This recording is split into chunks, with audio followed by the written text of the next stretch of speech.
What's up, folks? NYKia31 here. Madden 17 bringing you the Football 101 portion of our programming. Going to be going over in this video cover 3 match. In this particular example, we're up against a trips alignment out of nickel. The Patriots, being the sneaky little buggers that they are, they have Gronk split out wide with Mr. Edelman as the number 3 receiver on the trip side, with Mr. Hogan and Mr. Amendola as a Z receiver on the trip side. So, in alphabetical order, we have Gronk as the X, and I'm in a nickel set.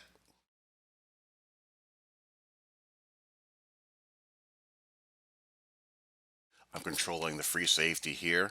Now, on the solos receiver side, the corner on this side converts to man-to-man. Man-to-man coverage conversion everywhere the receiver goes.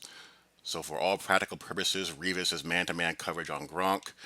The safety on this side is a seam flat defender. If this receiver breaks underneath, he's in position to cut him if the quarterback throws that blind, or if the back goes to the flat and this receiver runs either a vertical or a deep post, he's in position to squeeze that off. On the trip side, we have two. Actually, let's go to the linebackers first. Hook backers here. On the solo side, the hook backer, or the hook defender rather, his job is pretty straightforward. He's looking for, any shallow crossers. 5 year, looking to break in on shallow crossers, 5 yards and under. Gain depth to about 5 to 8. Match any deeper crossers. Trip side, hook defender, whoever it is, whether it's a backer or a safety, his job is a little bit more complex. He's reading the release of number 3. If number 3 releases out, he is going to make what is called an undercall. Well, actually, in the real world, if this guy runs an outside release, this defender would make the communication of an undercall. Pattern matching is all about the defense communicating, recognizing route combinations. Like if this guy goes outside, the stud defender here will yell under, under, under, which would alert this guy that he's going to have company and look to crack any crossers, match any deeper square ins or vertical crossers. If number 3 releases inside, he'll alert this backer or this hook zone defender that he has an underneath crosser coming, and he will look to gain work on number 2 and match him down to seam. And this stud defender will look to reroute a vertical release and look to bracket any square in by number 1 or help to squeeze off any corner routes. And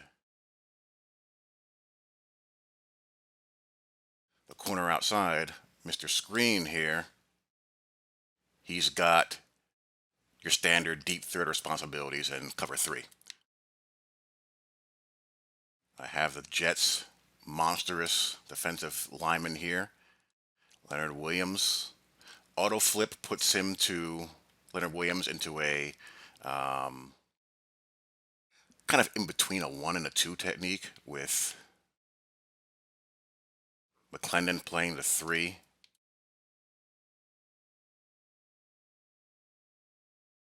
Sheldon Richardson playing a 7 technique. Not quite a wide 9, but not quite a 5. So, I explained the rules. How does this play out? Gronk, vertical release, running the post. Revis converts to man-to-man. He can't assume help because the deep rotating safety might have company of his own. So Revis converts to man-to-man. Here's me. I'm the user seam flat defender. Just in case he cuts that off to a square and I'm there to jump it. I also have my eye on Dion Lewis out of the backfield, as well as potentially anything coming up from the other side. The release of number 3. Inside release. This alerts this crosser here, or this hook defender here, that he has the under call. He's right there, and he knows that he has help too, with me here. D. Milner, he's a stud defender here. Reroutes him wide, sinks back, under, under, under. David Harris is there.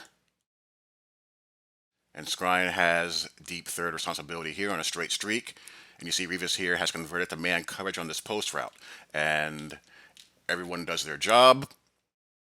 Routes are distributed properly. This is a long yard situation. This is like 3rd and 12.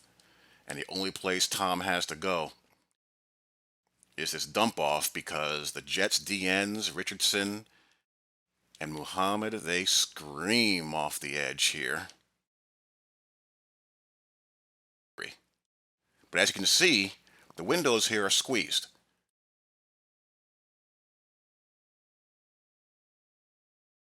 It would take a bang-bang throw and a high percentage chance of getting the receivers' heads knocked off or the ball INT'd.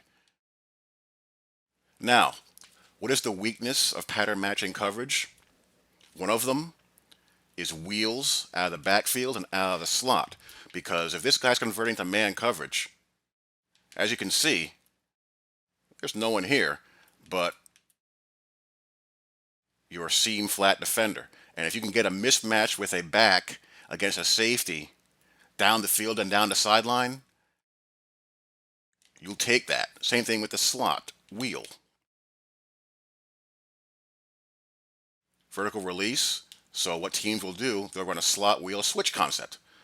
And when this vertical release is cleared out, what you have will either be a number 4, number 3 corner, a safety, or a linebacker forced to run vertical down the sideline on a wheel route against a wide receiver.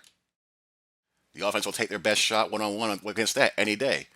Also, double move routes where you can isolate a safety in space and snap off either a slot corner post or post corner, stutter go, whatever.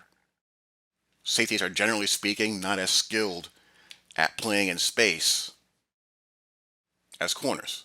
So that's how teams will manipulate pattern matching coverages, is with wheels to the sidelines, as well as double move routes on safeties, and also post dig combos, and also deep comebacks and deep outs, which are over the head of the safety trying to account for the flat, and one-on-one to the sideline with the corners. And this is on stock all Madden difficulty.